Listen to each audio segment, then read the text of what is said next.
Ես կարճ կասեմ, որ ժողովուրդ ջան, մի արտահայտություն էլ անեմ,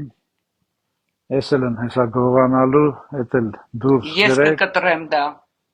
այն որ քարոզում էին ապագա կա ապագա, հա, հիմա ես ասեմ մեր կուսակցության այդ թեզերից մեկն է լինելու, որ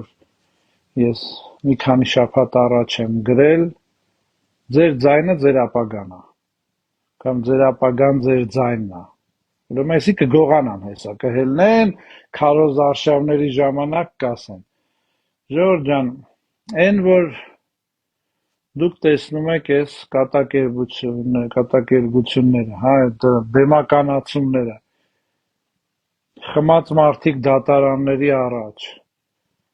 այդ Սամվել Կարապետյանի եղբայրը, Կարեն Կարապետյանը։ աչքիներդ հանի հարցազրույց տուր, ժողովուրդ ջան,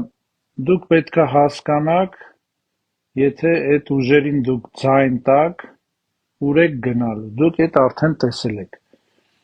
դուք այդ փուլը արդեն անցել եք, այդ մարդիկ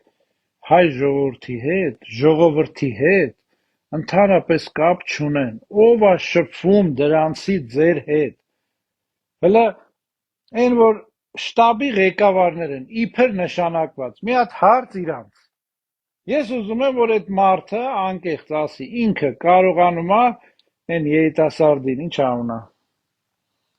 Գուրգեն, չէ, Բուլկին, չէ, անունը ինչ է, Նարեկը։ հա, ուղիղ կապով կարողանում է Նարեկին զանգել, Ա, թե պտի 5 հոգու զանգի, էլ չեմ ասում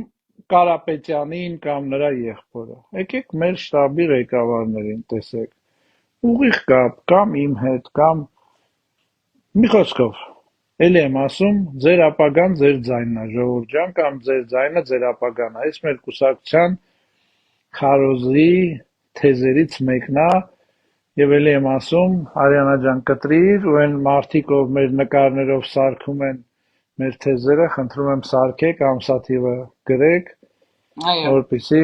մեկը վաղը գողանալու են։ Ես շնորհակալություն եմ հայտնում ձեզնից եւ